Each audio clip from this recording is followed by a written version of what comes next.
به نام خدا. بنده روز پیش یک کلیپ گذاشتم و عصبی بودم راجع به موضوعات و قانون مملکت و اینکه با توجه به اینکه همه حقوق و قانون رو دادم 3 سال نمیتونم ازش طلاقش بدم. و عده از دوستان پیام دادن که مگه امکان داره، مگه میشه حق حقوق زن بدی، نتونی طلاقش بدی؟ بله میشه. بذار من همین اول کار یه چیزی رو بگم.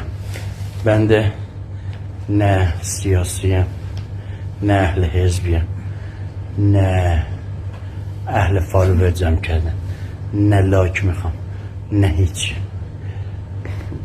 بنده اهل روستا